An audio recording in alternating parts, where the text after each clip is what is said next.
Тубул шәһәре Себер татар мәдәният үзәге балаларны яңа уку елы белән котлады.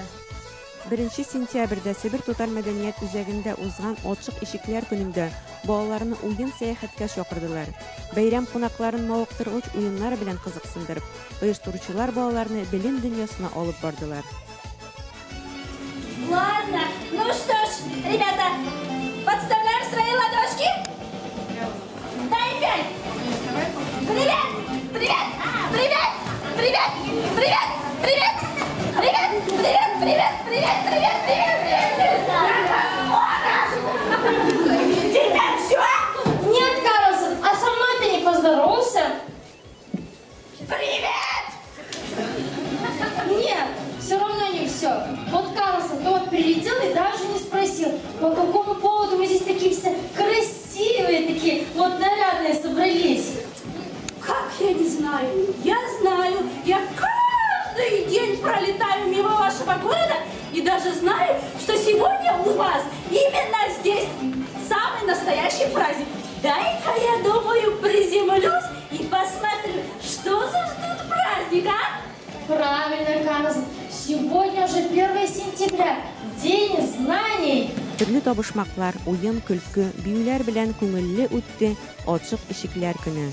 Себер татар мәдәният үзәге хезмәткәрләре балаларның яраткан герое Карлсонны һәм башка күңелле рольләрне оста уйнап, бәйрәм тамашасына килүче һәр укучыга мәктәптә кирәкле күчтәнәчләр дә тапшырдылар.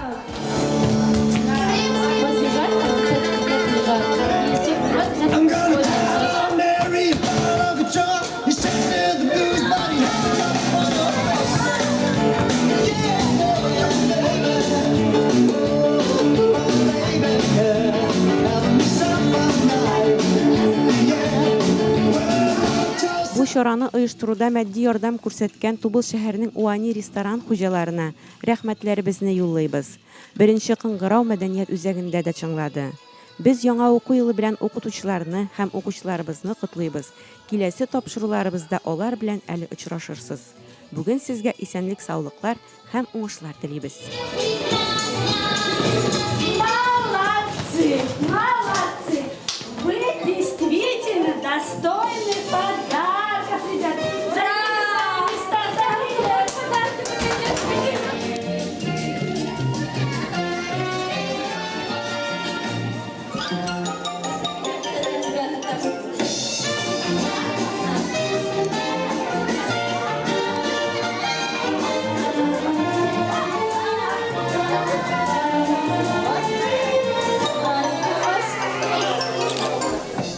Бүгенге тапшыруыбыз тәмам, исән сау булыгыз.